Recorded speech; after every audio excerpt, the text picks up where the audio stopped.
Okay, here is the turn order for round 9. The Americans continue to mobilize troops into Canada. In addition, they have moved the 50th into France to liberate it from the Germans.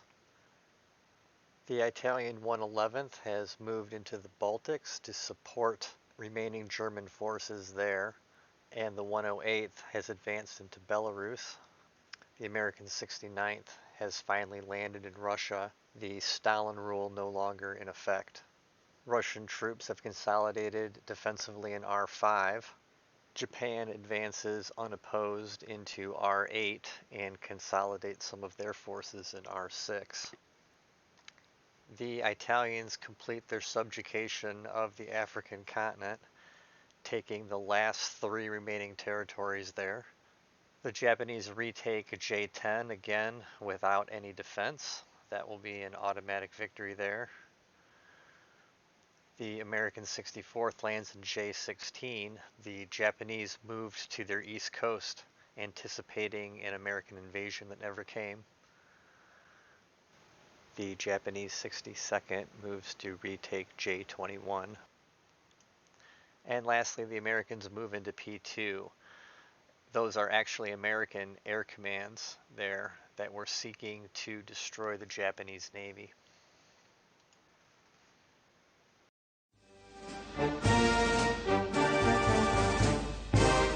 Turn 9 combat was easy to resolve as all but one of the hotspots were uncontested.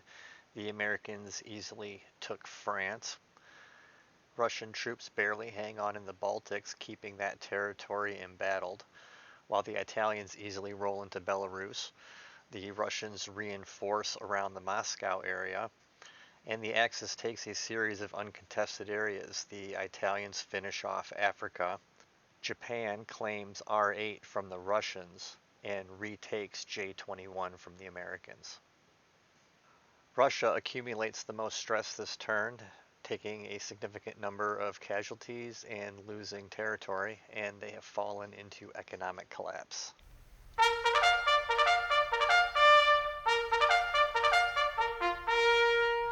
Okay, here is the turn order for round 10. The Americans are moving troops into A3 to reinforce in Europe. White chips this round are worth 5 artillery.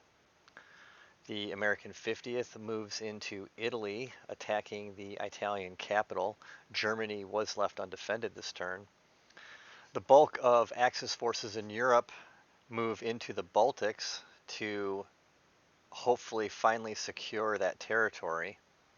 The Russians get the fight that they wanted in R5, hoping to diminish the Japanese troops that have reached this far to the west. In Africa, the Italians, having run out of territory to invade, enter the Atlantic. The Russians move in to retake R8 as the Japanese attack R11 and R13. In the Pacific, the American 64th had orders to move to P15, but the Japanese sent 2 air commands, one in P0 and P15, effectively screening that maneuver. The Japanese 62nd has its eyes set on Australia. And finally, the Americans move to liberate R17 from the Japanese invading forces.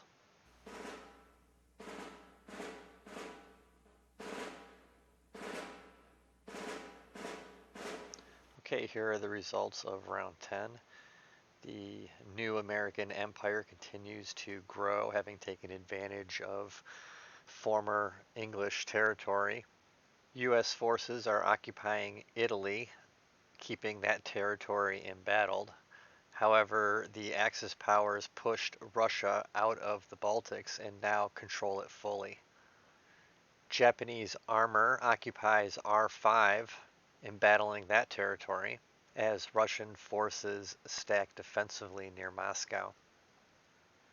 The Russian 58th survives a Japanese onslaught holding on to R13.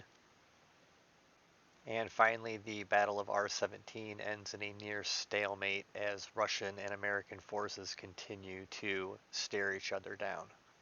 There were no changes to the stress wheel this turn. However, most nations are pretty war weary at this point. The Japanese and Americans look to control the endgame.